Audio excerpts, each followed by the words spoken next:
Hello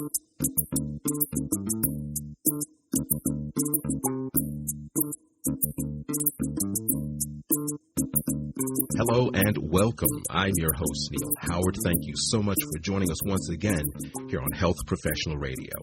We'll be speaking with Dr. Emre Selli this morning. He's joining us here, March of Dimes Chief Scientific Officer and Professor of Obstetrics, Gynecology, and Reproductive Sciences at Yale School of Medicine. He's joining us here to discuss the March of Dimes' increased focus on recurrent pregnancy loss, or RPL, and the work that the March of Dimes researchers are performing to gather new insights into RPL through the lens of environmental factors. Welcome to Health Professional Radio, Dr. Emre Selli. Thank you so much for joining us this morning. Thank you for having me, Neil. Thank you. It's a great pleasure to be part of your program. Was OBGYN your first love going into medicine? Why this particular specialty? Well, I think there's a lot of positives about OBGYN. Anything that is exciting for me within the field of medicine is right there. There are emergencies sometimes. There are continued care of a patient. So a patient may become your patient for a long, long time, which may not be the case for certain specialties within medicine. You have a lot of happy moments, delivery of a live baby, or learning that a patient is pregnant.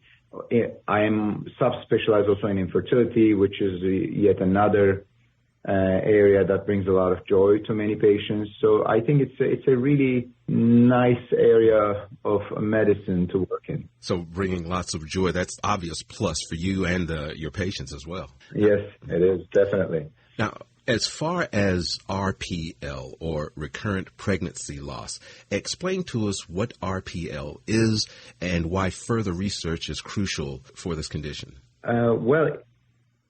RPL is an important problem in the lives of reproductive age women and their partners because it entails the loss of a pregnancy followed by yet another loss, and in many cases by another loss.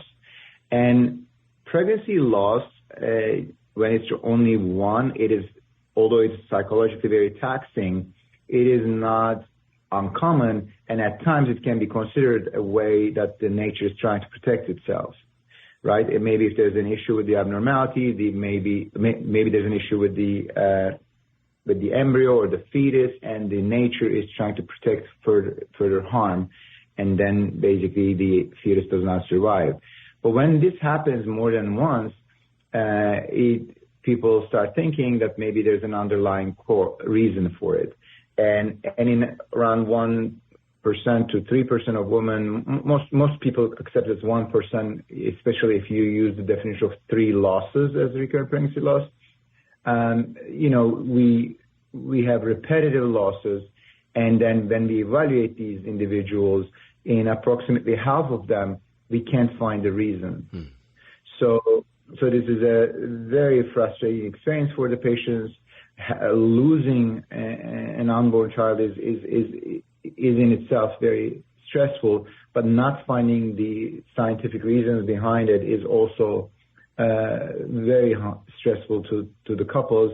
And despite decades of investment in this, unfortunately, we have not learned much recently. So we wanted to invest in this specific area. How much has March of Dimes intensified its dedication and investment into studying RPL?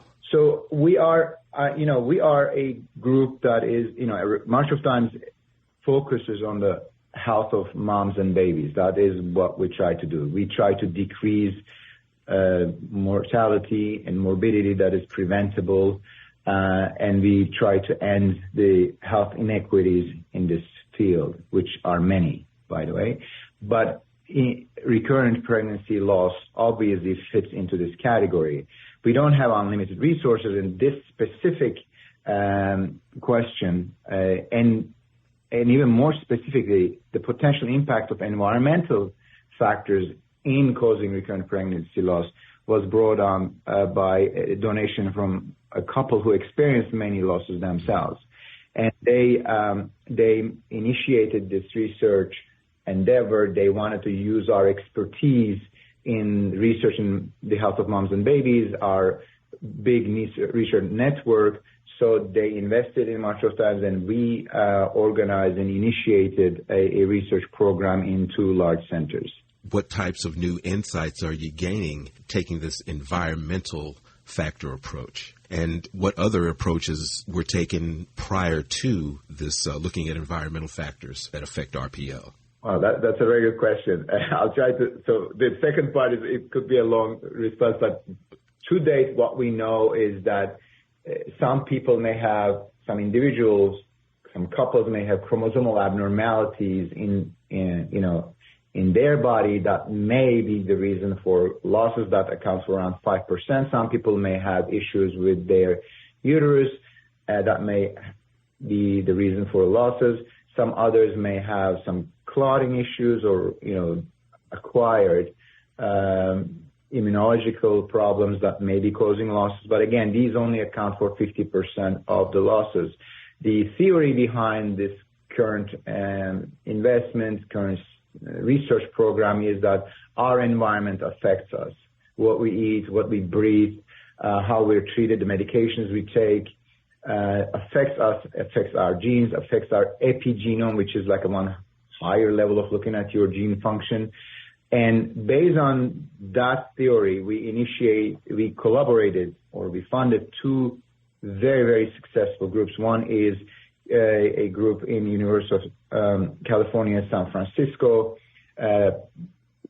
Dr. Marina Sirota, who is a data scientist, and Dr. Alexander Rajkovic, who is a geneticist, are leading that effort.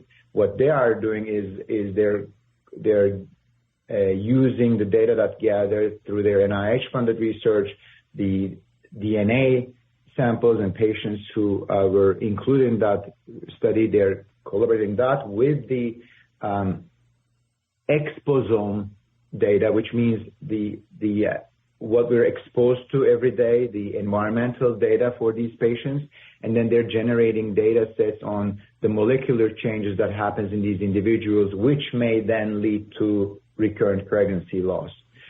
So as you can see, this is a complex study, and it may take more than a year or more than 3 years, but they already have some of these samples, and they're building on that research program. And in addition to that, we are also working with the Imperial College in London with Professor David McIntyre and Professor Phil Bennett. Both of them have been experts on